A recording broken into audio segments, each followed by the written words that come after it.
Hello everyone, मैं अंकित कुमार आज आप सबका स्वागत करता हूँ सी सेट के एक कॉम्प्रिहेंसिव वीडियो में। हिंदी माध्यम के छात्र हों या फिर सी सेट से डरने वाले छात्र, उनके लिए यह वीडियो काफ़ी प्रोडक्टिव हो सकता है, क्योंकि आज मैं उन सभी रणनीतियों को बताने वाला हूँ जिससे आप प्रारंभिक परीक्षा 2023 में इस पेपर को क्वालिफाई कर सकते हैं। इस पेपर को क्वालिफाई करने के लिए आपको हार्ड वर्क करने की ज़रूरत नहीं है, स्मार्ट वर्क करने की ज़रूरत है और कुछ सेक्शंस पे ज़्यादा ध्यान देकर हम इस पेपर को क्वालिफाई कर सकते हैं।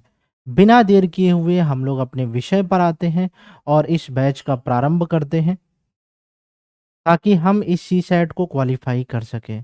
इस बैच को करने के बाद आपको सी सेट में किसी भी प्रकार का डर नहीं लगेगा और 100% एश्योरेंस हो जाएगा कि आप प्रारंभिक परीक्षा किसी वर्ष भी दें, लेकिन इन क्लासेस के माध्यम से आप सी सेट के पेपर को क्वालिफाई कर सकते हैं। हम अक्सर एक ये गलती करते हैं कि मैदान पे जाने से पहले रणनीतियाँ नहीं बनाते हैं। डर तो लगता है, लेकिन उस डर को कैसे दूर किया जाए उसके बारे में चिंतन मनन नहीं करते हैं। मैं अपने विगत वर्षों के अनुभव के आधार पर आज सीसैट की क्लास में यह बताऊंगा कि हम कौन सी गलती करते हैं जिनकी वजह से हम सीसैट में फेल हो जाते हैं, जीएस पेपर 1 में बहुत अच्छा स्कोर करने के बावजूद।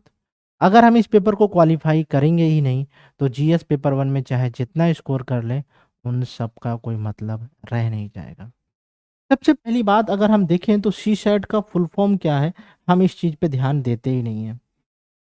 अगर हम इस पे ध्यान दें तो इसका मतलब है कि आपका योग्यता परीक्षण हो रहा है, यानी एप्टीट्यूड का मतलब योग्यता और टेस्ट का मतलब परीक्षण। सिविल सर्विसेज प्रारंभिक परीक्षा में इसे सामान्य तौर पर जीएस पेपर 2 के नाम से जानते हैं और लोग इसको सीसैट कह के बुलाते हैं। यानी कि अगर हम निर्णय लेने की क्षमता ही नहीं रखते हैं, हमारी बौद्धिक क्षमता के साथ-साथ हमारी तार्किक क्षमता विकसित नहीं है, तो हम किस प्रकार से एक समाज में प्रशासक की भूमिका का निर्वहन कर पाएँगे? उसी दृष्टि से आज मैं बहुत सारे डेटा आपके सामने लेकर आ रहा हूँ, जिससे आपके चैलेंजेस दूर हो जाएँगे। हर छात्र लक्ष्य पहुँचना चाहता है, मसूरी में ट्रेनिंग करना चाहता है, लेकिन जो पहले चरण की बाधा है, वो सीसैट ही खड़ी हो जाती है। जीएस में तो हम लोग पारंगत हो जाते हैं, पेपर को क्वालिफ़ाई कर लेते हैं, लेकिन सीसैट एक चैलेंजिंग पार्ट हर उम्मीदवार के लिए बन जाता है, जो ग्रामीण क्षेत्र से है या फिर हिंदी माध्यम के क्षेत्र से जुड़ा हुआ है। उसी कठिनाई को दूर करने के लिए मैं आप लोगों के सामने यह पूरा बैच लेकर आया हूँ। जो लोग इसको डेमो वीडियो के रूप में देखेंगे, वो इस बैच को एनरोल कर सकते हैं सेरेडमी ऐप पर। मेरे जितने भी वीडियोज़ आते हैं, उनके नोट्स अगर आपको डाउनलोड करने हैं, तो इस टेलीग्राम ग्रुप में भी डाउनलोड कर सकते हैं। डिस्क्रिप्शन में भी आपको लिंक मिल जाएगा और साथ ही साथ जो स्टूडेंट्स इस बैच को खरीद रहे हैं, वो मुझे व्हाट्सएप कर देंगे इस नंबर पर और मैं उन लोगों के लिए एक कॉम्प्रिहेंसिव ग्रुप बना दूंगा, ताकि जो आपके क्वेश्चंस प्रॉब्लम कर रहे हैं सीसैट में, उनके डाउट्स और क्वेरी वहाँ पे सॉल्व हो सकें। तो सभी लोग जो इस पेड ग्रुप को फॉलो कर रहे हैं, वो मुझे व्हाट्सएप कर दें विद रिसिप्ट, यानी कि जो आपने कोर्स बाई किया है उसकी रिसिप्ट के साथ आप मुझे व्हाट्सएप कर देंगे इस नंबर पर, तो मैं आप लोगों को ग्रुप में ऐड कर दूंगा। चलिए, पहले हम ये देखेंगे कि सीसैट को लेकर एस्पिरेंट के बीच में कितने ग्रुप बने हुए हैं। मेरे अनुभव के अनुसार 3 प्रकार के ग्रुप होते हैं जो सीसैट को लेकर बन जाते हैं एस्पिरेंट्स में। पहला वो ग्रुप होता है जो साइंस और टेक्नोलॉजी से जुड़ा हुआ है, जो इंजीनियरिंग क्षेत्र से हैं, जिन्हें सीसैट से बिल्कुल भी डर नहीं लगता है। तो यानी कि वो 100% श्योर होते हैं कि हम मैथ और रीजनिंग के दम पर, एप्टीट्यूड के दम पर जो है, इस पेपर को क्वालिफाई कर लेंगे। दूसरे वे लोग होते हैं जिनको थोड़ा कॉन्फिडेंस होता है और थोड़ा डरे हुए भी रहते हैं। अरे हो जाएगा, कोई दिक्कत नहीं है, सी सेट में डरने की क्या बात है, 28 ही क्वेश्चन तो हैं। लेकिन वो इसकी खास प्रिपरेशन नहीं करते, थोड़ी बहुत प्रिपरेशन कर लेते हैं, लेकिन वो इस तरीके से आशंकित नहीं होते हैं। तीसरे वे लोग होते हैं जो सबसे ज़्यादा डरे हुए थे, खासकर हिंदी माध्यम के छात्र और ग्रामीण क्षेत्र से जुड़े हुए लोग। जहाँ उनकी प्राइमरी एजुकेशन लर्निंग कॉन्सेप्ट पर नहीं होती है, रट्टा पद्धति पर होती है, उनको ये चैलेंजेस फेस करने पड़ते हैं। लेकिन इस वीडियो को देखने के बाद, इस बैच को फॉलो करने के बाद आपको 100% सी सेट से डर खत्म हो जाएगा और आप सी सेट के अलावा विभिन्न विषयों में भी स्मार्ट रणनीति बनाना शुरू कर देंगे इस वीडियो के फॉर्मूले से। तो हम इस कैटेगरी को ध्यान में रखते हुए पूरा बैच लॉन्च कर रहे हैं और पूरा फोकस इनको ध्यान में रखकर है। अब जो सबसे ज़्यादा डरे हुए हैं उनके लिए डर दूर करने का सबसे आसान क्रम है कि उन्हें सबसे आसान चीज से प्रारंभ करने की कोशिश कराई जाए। तो हम इस सेट में पहले ये तो पता कर लें कि भाई सबसे सरल चीज क्या है, कठिन क्या है, कौन सा स्टेप पहला होना चाहिए और कौन सा लास्ट होना चाहिए। ये हर एस्पिरेंट का अलग अलग हो सकता है, पहली बात, क्योंकि जिसका जो बैकग्राउंड होगा वह उस हिसाब से उस सेक्शन को ले सकता है। तो हम इस ग्रुप को ध्यान में रखते हुए पूरा बैच फॉलो करेंगे और पूरा वीडियो भी इसी आधार पर होगा। जनरली अगर आपने देखा होगा तो सी सेट को 3 भागों में कैटेगराइज किया गया है। पहला जो सेक्शन है वो है कॉम्प्रिहेंशन का, दूसरा हम कहें तो वह है रीजनिंग का, और तीसरा जो है वह मैथ का है। एग्जामिनेशन हॉल में भी आपको इसी फॉर्मूले को अप्लाई करना होगा। क्यों करना होगा? क्योंकि कॉम्प्रिहेंशन जो है बहुत कम टाइम टेकिंग है, हमें समय को बचाना है, और हम जो गलती करते हैं 2 घंटे में वो फॉर्मूला भी अभी आगे चल के आपको पता होने वाला है। तो कॉम्प्रिहेंशन क्यों गलत होता है? अभी बहुत सारे छात्र इस वीडियो को देखने के बाद बोलेंगे सर कॉम्प्रिहेंशन कर तो लेते हैं लेकिन उसमें एक्यूरेसी बहुत कम आती है। अभी कॉम्प्रिहेंशन का एक अलग वीडियो मैंने बहुत डिटेल वीडियो बनाया है, वो आपको देखने पे पता चल जाएगा कि हम कौन कौन सी गलती करते हैं और अब एक्यूरेसी अच्छी हो जाएगी। तो पहला आपको कॉम्प्रिहेंशन ही सॉल्व करना है मेरे हिसाब से। फिर कॉम्प्रिहेंशन अगर सॉल्व हो जाते, कॉम्प्रिहेंशन कौन से पहले सॉल्व करने चाहिए, कौन से बाद में सॉल्व करने चाहिए, उसका भी एक फॉर्मूला है, उस फॉर्मूले को हम लोग अभी आगे जानेंगे। दूसरा रीजनिंग का है। रीजनिंग के बहुत सारे क्वेश्चंस ऐसे होते हैं जो कॉमन सेंस बेस्ड सॉल्व किए जा सकते हैं बहुत सामान्य ट्रिक से। मैं बहुत सारे ट्रिक्स बता दूंगा जिससे आप रीजनिंग के कुछ क्वेश्चन, 4-5 क्वेश्चन तो ऐसे लगा लेंगे, आपको सारी चीजें आसान लगेंगी। फिर तीसरा जो स्टेप होगा वो मैथ का होगा। इस तरीके से आप पेपर को सॉल्व करें। विगत वर्षों के पैटर्न को देखने के बाद मैंने ये बात निकाली है। अब अगर हमें रणनीति बनानी है तो रणनीति हमें कहां से पता चलेगी? विगत वर्षों के प्रश्न पत्रों से। मैंने पिछले 8 वर्षों के पेपर को एनालिसिस करने के बाद इस निष्कर्ष पर पहुंचा हूं कि जो लॉजिकल रीजनिंग है, जिसे हम सामान्य तौर पर रीजनिंग भी बोल सकते हैं सेक्शन के रूप में, उसमें मिनिमम जो है 20 क्वेश्चंस पूछे जाते हैं और मैक्सिमम जो है 24 क्वेश्चंस पूछे जाते हैं। यानी कि एवरेज हर साल 22 क्वेश्चंस पूछे ही जाते हैं लॉजिकल रीजनिंग से। तो हम इसमें से कितने क्वेश्चन सही कर लें? क्या इसमें जितने भी चैप्टर्स दिए हुए हैं या फिर जितने भी सेक्शंस बने हुए हैं उन सभी में हम पारंगत हो सकते हैं, सभी में एक्सपर्ट हो सकते हैं? नहीं। कुछ चैप्टर्स पर हमें बहुत अच्छी पकड़ बना लेनी होगी और वो जो एवरेज रूप से हर साल पूछे जाते हैं, हम उन चैप्टर्स को अभी हमने कैटेगराइज किया हुआ है, आगे वाले वीडियो में देखेंगे।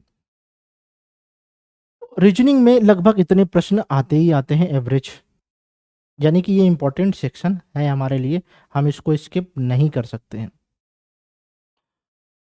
फिर जो दूसरा सेक्शन है जो सबसे ज़्यादा महत्वपूर्ण हो जाता है वो है हमारा सी सेट का, सी सेट में मैथ का। और यहाँ पर मैथ का जो मेन पार्ट मैंने जो लिया है वो अंक गणित का लिया है, यानी कि अर्थमेटिक्स वाला पार्ट लिया है। मिनिमम 12 क्वेश्चन और मैक्सिमम 13 क्वेश्चंस। इसमें सबसे ज़्यादा फ्लक्चुएशंस देखने को मिलता है, सबसे ज़्यादा वेरिएशंस देखने को मिलेगा। कभी 5 क्वेश्चंस, कभी 10 क्वेश्चंस, बहुत ज़्यादा फ्लक्चुएट होता रहता है। इस सेक्शन को लेकर थोड़ा सा आप प्रिडिक्शन नहीं लगा सकते कितने क्वेश्चन पूछेगा। यहाँ पे हम कुछ चैप्टर्स ऐसे जरूर नोटिफाई कर सकते हैं जिनसे हम अच्छे मार्क्स गेन कर सकते हैं, ये बात याद रखिएगा। फिर आकृति बेस्ड क्वेश्चंस आते हैं, मिनिमम 1 और मैक्सिमम 5। अब इस क्वेश्चन में थोड़ी-सी जटिलताएँ, पहली स्थिति में ऐसा लगता है कि ये क्वेश्चन टफ है। लेकिन आकृति वाले प्रश्नों में आप जो है 100% एक्यूरेसी ला सकते हैं इस बैच को फॉलो करने के बाद। ये मैं वादा करता हूँ। आप जब इस सेक्शन को पढ़ेंगे तो आपको लगेगा कि हाँ, हम जो गलती करते थे अब वो गलती नहीं हो पा रही है और ये सेक्शन बहुत अच्छा हो जाएगा।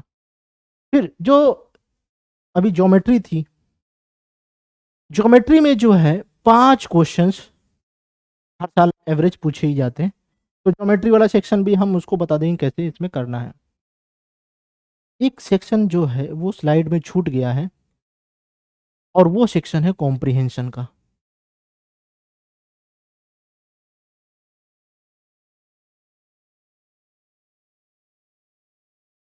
इसमें मिनिमम जो है 24 क्वेश्चंस पूछे जाते हैं और मैक्सिमम 30।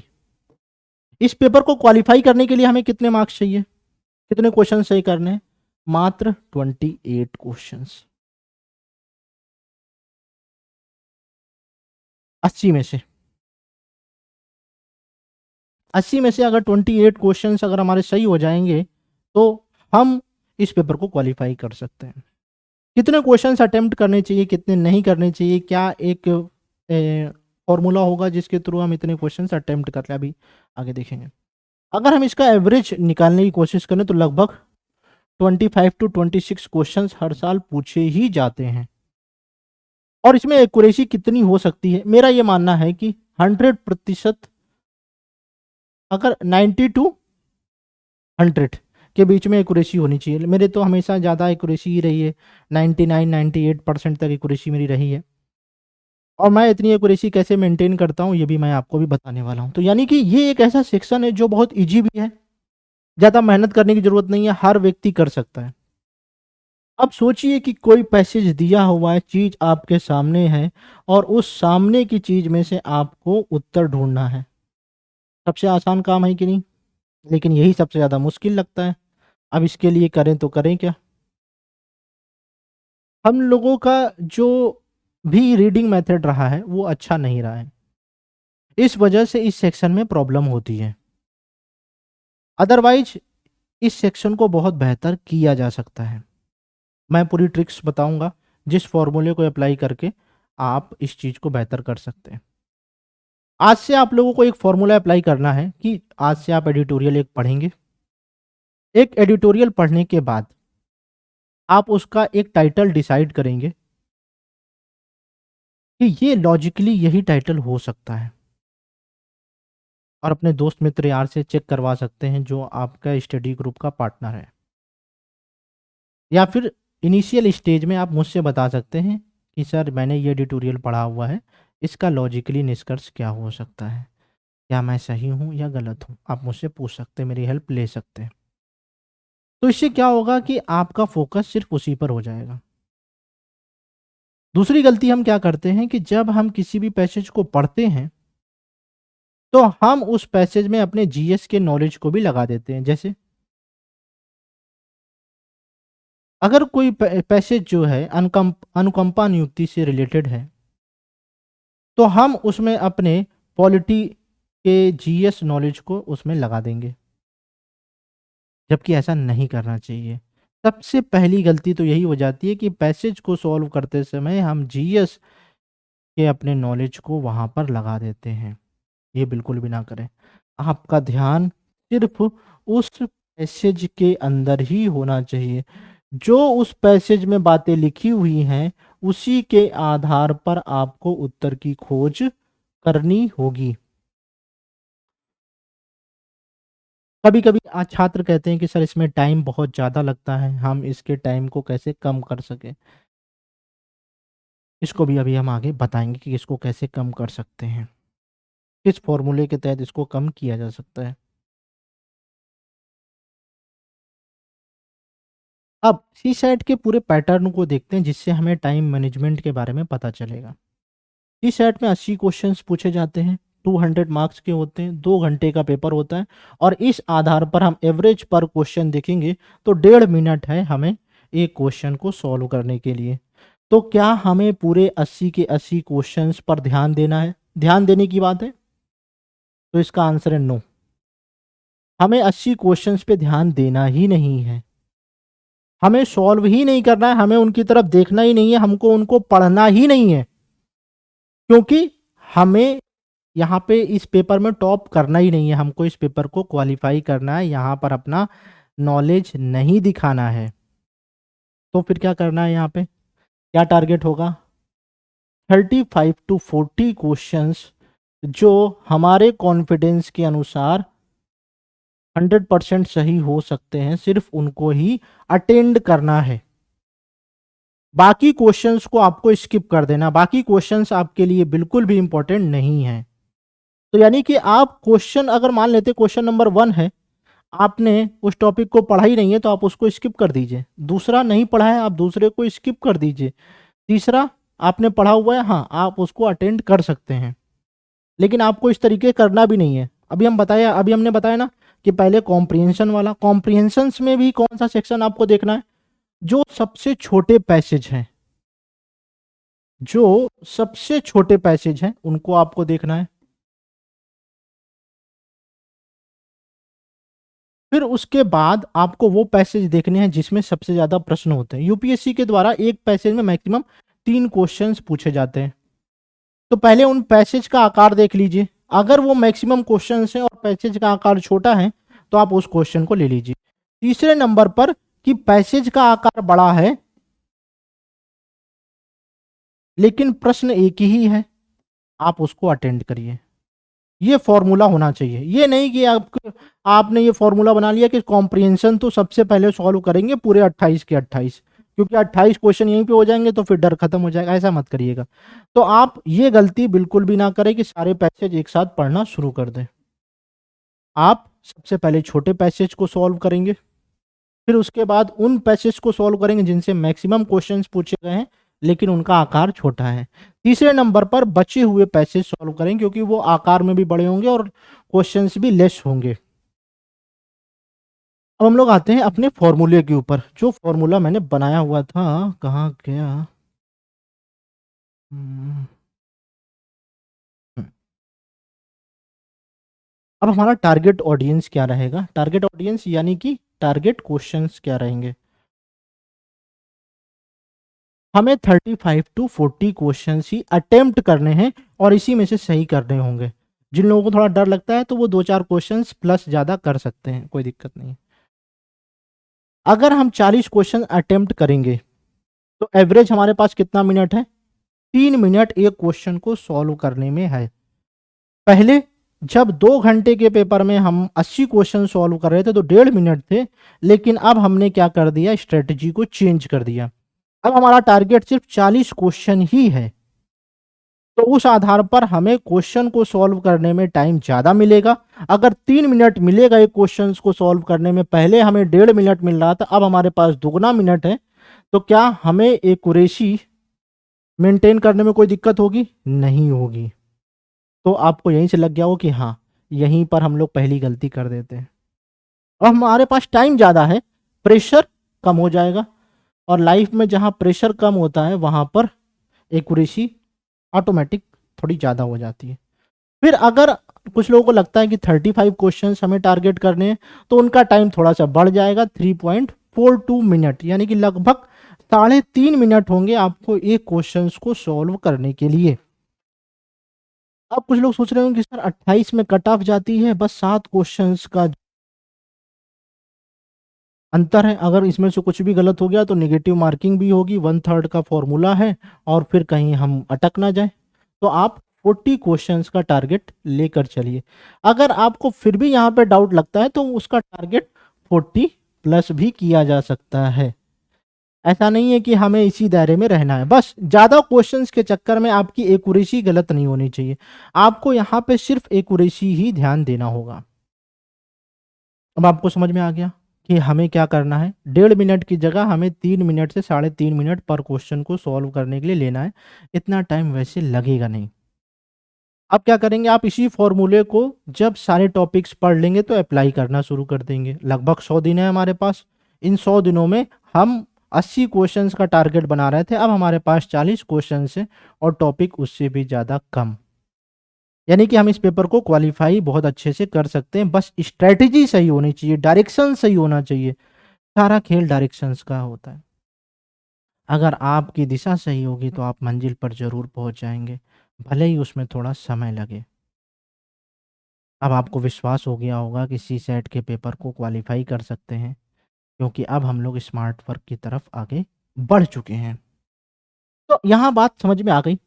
अब हम लोग अगली बात पे आते हैं, जो सबसे ज़्यादा महत्वपूर्ण है। कुछ लोग ऐसे होंगे जो ये बोलते होंगे कि सर हमारा मैथ थोड़ा अच्छा है, कुछ लोगों का रीजनिंग बहुत अच्छा होगा, कुछ लोगों का कॉम्प्रिहेंशन थोड़ा एवरेज होगा। यानी हर तरीके के लोग हैं। जिनका मैथ अच्छा होगा वो कॉम्प्रिहेंशन से डरते होंगे, हो सकता है कुछ लोगों का तीनों अच्छा हो, किसी का दो अच्छा हो, किसी का एक अच्छा हो।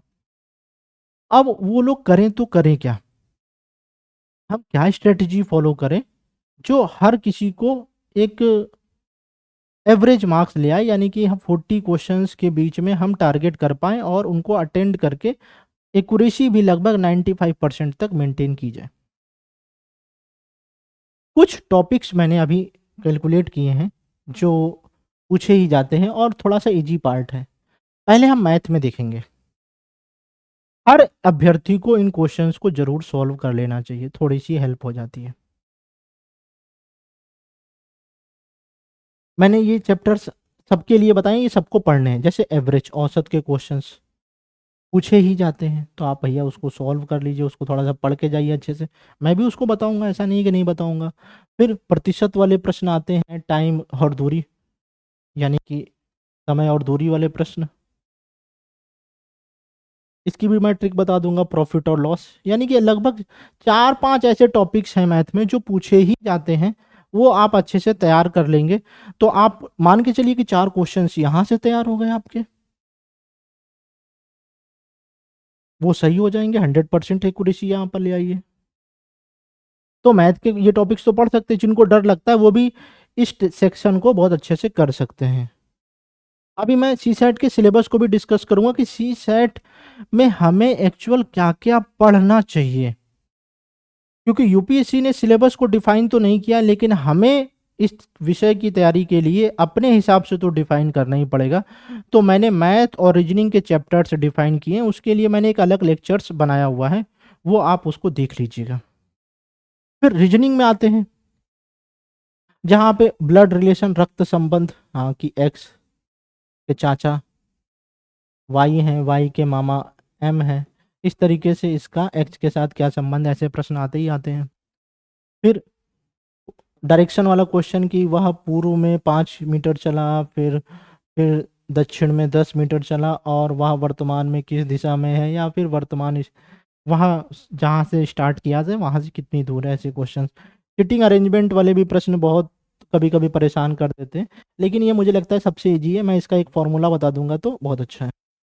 फिर कथन और निष्कर्ष वाले प्रश्न की कुछ बिल्ली चूहे हैं, कुछ चूहे बिल्ली हैं ऐसे, और सभी बिल्ली चूहे हैं, इस तरीके के प्रश्न आते होंगे। उसमें किस तरीके का फॉर्मूला होता है वो भी मैं बता दूंगा, है ना, कि किस तरीके से वृत्त बनता है और फिर उसको हम आसानी से सॉल्व कर सकते हैं। कुछ मेथड होते हैं इस तरीके से, अभी मैं बताऊंगा तो आपको बहुत ईजी लगने लगेगा। फिर श्रृंखला वाले प्रश्न होते हैं, वो भी आपको बहुत ज़्यादा हेल्प करते हैं। जैसे मैं आपको बताता हूँ, 4, 16, 20, 26, 28। फिर एक्स की वैल्यू क्या है, एक्स, मैं हर, ये वो एक्स नहीं है जो चला गया, यहाँ पर एक्स की जिंदगी हो या मैथ, एक्स की कोई ना कोई वैल्यू होती है जिंदगी में। एक्स जो है वो हमें सिखा के जाता है और यहाँ पर हमें कोई ना कोई न्यूमेरिकल वैल्यू निकालनी ही होती है। तो इस तरीके के क्वेश्चंस के लिए कौन सा फॉर्मूला अप्लाई होता है वो मैं आगे चल के बताऊंगा जब इस टॉपिक को पढ़ेंगे। तो आपको मालूम चल गया कि रीजनिंग में कम से कम ये टॉपिक सब लोग पढ़ लेंगे तो इजी भी है और मार्क्स गेनिंग भी है। अब ये जो कॉम्प्रिहेंशन, जो सी सेट में क्वालिफाई करने का सबसे बेहतर तरीका है, सबसे बेहतर सेक्शन है, अब उसके लिए हमें कौन सा फॉर्मूला अप्लाई करना चाहिए और मैं किस फॉर्मूले पर आप लोगों के साथ काम करूंगा वो मैं आप लोगों को बता देता हूं। पहले मैं आप लोगों को बताऊंगा कि बोधगम्यता क्या होती है, परिच्छेद क्या होता है, परिच्छेद को पढ़ने का तरीका क्या है, प्रश्नों की जो शब्दावली परिच्छेद में यूज होती है उनके क्या मायने हैं, बोधगम्यता की चुनौतियां क्या हैं और उत्तर की खोज कैसे की जाए।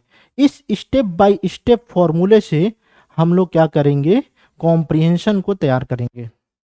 इसको पढ़ाने से पहले जो है मैं सी सेट के सिलेबस की डिकोडिंग करूंगा, यानी कि जो यूपीएससी ने सिलेबस दे के रखा है उसके अकॉर्डिंग हमें कौन कौन से टॉपिक्स पढ़ने चाहिए मैथ और रीजनिंग में, और कॉम्प्रिहेंशन में हमें किस फॉर्मूले को अप्लाई करना चाहिए। अभी के लिए मैं कॉम्प्रिहेंशन के लिए आप लोगों को एक फॉर्मूला बता देता हूँ जो आपको आज से फॉलो करना है। आप में से बहुत सारे लोग ऑनलाइन एजुकेशन को अप्लाई कर चुके हैं पिछले 2-3 वर्षों से। इसका सिर्फ एक ही नुकसान हुआ है कि हम लोग टेक्स्ट बुक की तरफ नहीं जा पाए, यानी कि टेक्स्ट बुक से दूर हो चुके हैं, दूरियां बढ़ा चुके हैं। ऐसी ऐसी स्थिति में हमें क्या करना होगा,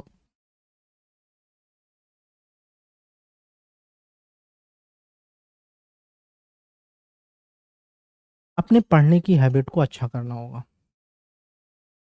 कैसे करेंगे,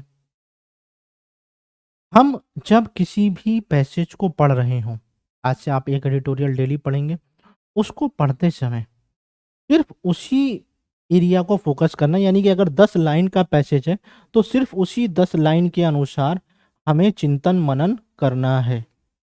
ये आज से आपको करना है, सिर्फ उसी के अकॉर्डिंग जो पैसेज है सिर्फ उसके अकॉर्डिंग करना, सोचना शुरू कर दीजिए। इससे क्या होगा कि आप जाने अनजाने में कॉम्प्रिहेंशन की तैयारी कर रहे हैं। आज से आप डेली एक पैसेज पढ़ेंगे, यानी कि एक एडिटोरियल पढ़िए, जिससे आपको न्यूज़पेपर पढ़ने की भी आदत हो जाएगी और इस सेक्शन को भी तैयार करने की आदत हो जाएगी। और ये सेक्शन जब आप इस बैच को पूरा फॉलो कर लेंगे तो डेफिनेटली जो है आपको 28, अगर 25 क्वेश्चंस भी पूछे जाते हैं तो 22+ क्वेश्चंस आप सही करने लग जाएंगे।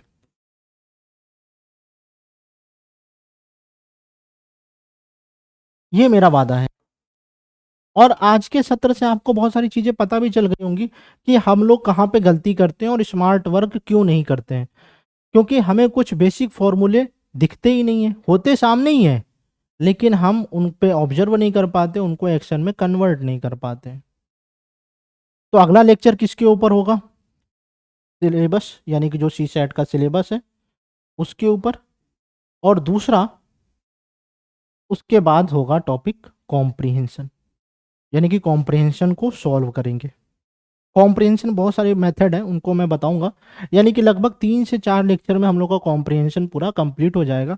फिर हम लोग आएंगे रीजनिंग के ऊपर और फिर आएंगे मैथ के ऊपर।